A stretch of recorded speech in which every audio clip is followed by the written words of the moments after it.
आजाद भारत में अंग्रेजों की जीत का जश्न क्यों?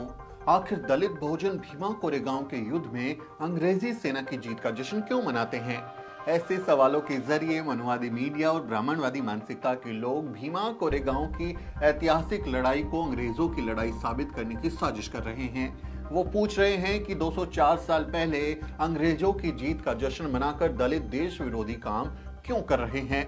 असल में ये लोग हकीकत को बहुत ही चालाकी से छुपा रहे हैं और ऐसे लोगों से आज मैं कुछ सवाल पूछने वाला हूं। आप इंडिया गेट को कैसे देखते हैं?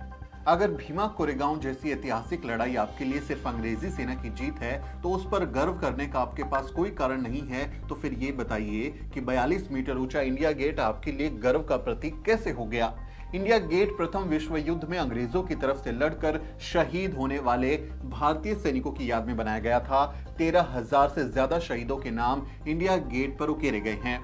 ये सैनिक फ्रांस, अफ्रीका और अफगानिस्तान जैसे मोर्चों पर लड़ रहे थे, जिनका मकसद ना भारत को आजाद कराना था और ना ही अंग्रेजों से विद्रोह करना।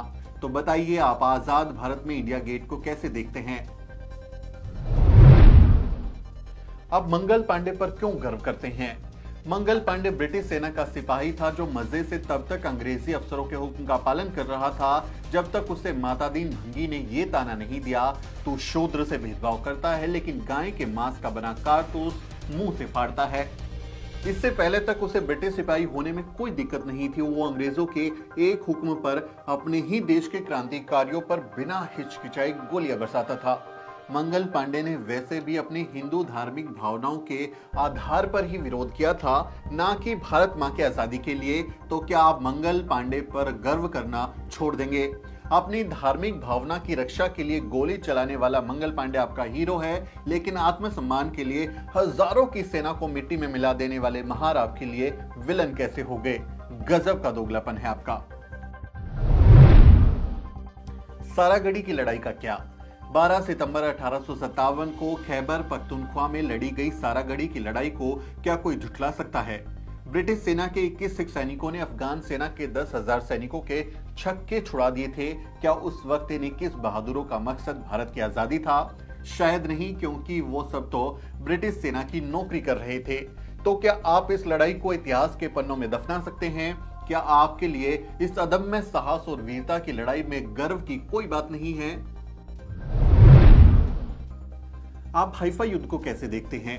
23 सितंबर 1918 को विदेशी सरजमी पर लड़ी गई हाइफा की ऐतिहासिक लड़ाई में भी तो भारतीय सैनिक अंग्रेजों की तरफ से ही लड़ रहे थे। क्या उन राजपूत जवानों की बहादुरी पर गर्व नहीं करना चाहिए? क्या दिल्ली के तीन मूर्ति चौक पर, जिसे आप हाइफा चौक के नाम से जानते हैं, वहां से गुजरते हुए सम्मान और जोश की अनुभूति नहीं होनी चाहिए? ये सभी सैनिक भी तो अंग्रेजों के लिए ही लड़ रहे थे। आखिर क्या है भीमा कोरेगांव की लड़ाई? 1 जनवरी 1818 को पुणे के पास सिर्फ 500 महार सैनिकों ने पेशवा बाजीराव द्वितीय की 28,000 सैनिकों की फौज को बुरी तरह से धूल चटा दी थी। ब्रिटिश सेना की महार रेजिमेंट के शौर्य और अदम्य साहस जैसे मिसाल इतिहास में कहीं नहीं मिलती। पेशवा राज भारतीय उपमहाद्वीप के इतिहास का सबसे क्रूरतम शासनकाल था। मराठों के साथ छल करके ब्राह्मण पेशवा जब सत्ता की कुर्सी पर आए तो उन्होंने शूद्रों को नरक जैसी यातनाएं देना शुरू कर दिया। पेशवा राज में शूद्रों को थूकने के लिए गले में हांडी टांगना जरूरी था, साथ ही शूद्रों को कमर पर झाड़ू बांधना भी जरूरी था, जिससे उनके पैरों के निशान तक मिट जाएं। शूद्र केवल दोपहर के समय ही घर से बाहर निकल सकते थे, क्योंकि उस समय शरीर की परछाई सबसे छोटी होती है। परछाई कहीं ब्राह्मण के शरीर पर ना पड़ जाए, इसलिए उनके लिए यह समय निर्धारित किया गया था। शूद्रों को पैरों में घुंघरू या घंटी बांधनी जरूरी थी, ताकि उसकी आवाज सुनकर ब्राह्मण दूर से ही अलर्ट हो जाए और अपवित्र होने से बच जाए। ऐसे समय में जब पेशवाओं ने दलितों पर अत्यंत अमानवीय अत्याचार किए, उनका हर तरह से शोषण किया, तब उन्हें ब्रिटिश सेना में शामिल होने का मौका मिला। अंग्रेज चालाक थे और ब्रिटिश सेना में शामिल सवर्ण शूद्रों से कोई संबंध नहीं रखते थे, इसलिए अलग से महार रेजिमेंट बनाई गई। महारों के दिल में पेशवा साम्राज्य के अत्याचार के खिलाफ जबरदस्त गुस्सा था, इसलिए जब 1 जनवरी 1818 को भीमा कोरेगांव में पेशवा सेना के साथ उनका सामना हुआ तो वो उन पर शेरों की तरह टूट पड़े। सिर्फ 500 महार सैनिकों ने बाजीराव द्वितीय के 28,000 सैनिकों को धूल चटा दी। महारों में अंग्रेजी सिपाही होने से ज्यादा जातीय भेदभाव और अपमान का बदला लेने की ललक थी।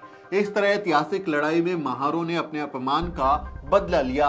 इस जीत ने वर्ण व्यवस्था पर ऐसा प्रहार किया कि वो आज तक संभल नहीं पाई है। बाबा साहब ने भीमा कोरेगांव में शौर्य दिवस के सामने खड़े होकर कहा था, आप शूरवीरों की संतान हो, याद करो तुम्हारे पूर्वजों ने कितनी बहादुरी से लड़ाइयां लड़ी हैं। आज भी 1 जनवरी को लाखों लोग भीमा कोरेगांव पहुंचते हैं और शौर्य स्तंभ से प्रेरणा लेते हैं। उसे देखकर उनमें आत्मविश्वास आता है और इसी आत्मविश्वास से घबराकर मनुवादी लोग और मीडिया दलितों के साहस के इस महापर्व को बदनाम करने की साजिश करते हैं।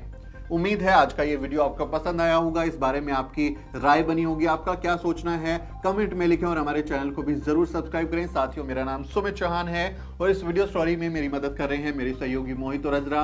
अगले वीडियो में मिलते हैं साथियों।